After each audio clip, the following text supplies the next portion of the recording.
Bulldozer के नाम पर गरीबों को मत आप डराने का काम कीजिए। बिहार को अगर विशेष राज्य का दर्जा या सेंटर से कोई पैकेज मिलता है तो वो गरीबी की वजह से, और सबसे बुरा हाल सीमांचल का है, और सीमांचल के बारे में एक शब्द भी इसमें नहीं कहा गया है। अकलियतों की 2 लाख नौकरी और शेड्यूल कास्ट की 1 लाख नौकरी खत्म कर दी गई है, उस पर कोई चर्चा नहीं हुई। आई थी और राष्ट्रीय स्तर पर इसका चर्चा हुआ कि बिहार में जाति आधारित गणना हुआ, लगभग 500 करोड़ नकद और सरकारी कर्मियों के खर्च को जोड़ रहे तो 5000 करोड़ का खर्च हुआ है।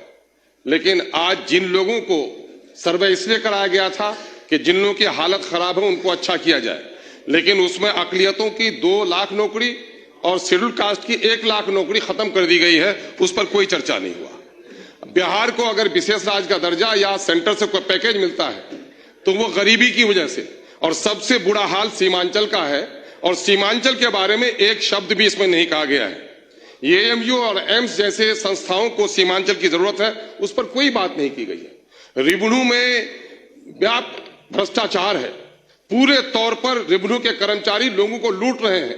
साइकिल, पोशाक, मध्याह्न भोजन सब जोड़ लें, जितना आप देते हैं उससे कई गुना ज्यादा रैयतों से लोग वसूल कर रहे हैं, उस पर कोई कार्रवाई नहीं हो रही है।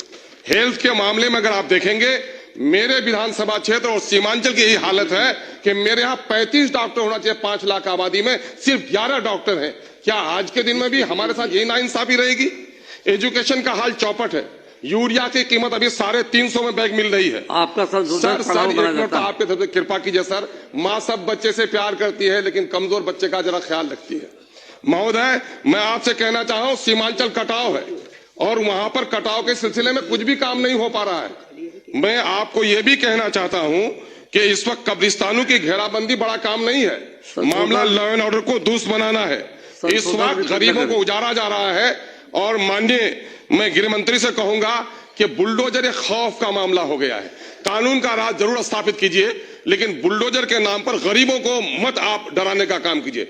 अमीरों के जो महल बने हैं गैर कानूनी तौर पर, उन पर बुलडोजर लगा दीजिएगा तो यकीनन है कि आपको हम लोग शाबाशी देंगे, लेकिन गरीबों की झोपड़ी को उजाड़ कर जिनको रोजगार नहीं दे पाए हैं उनकी वैकल्पिक व्यवस्था कर दीजिए, फिर उनको उजाड़ने, उनको हटाने का काम कीजिए। बहुत बहुत महोदय, आपने समय दिया, उसके लिए बहुत बहुत शुक्रिया।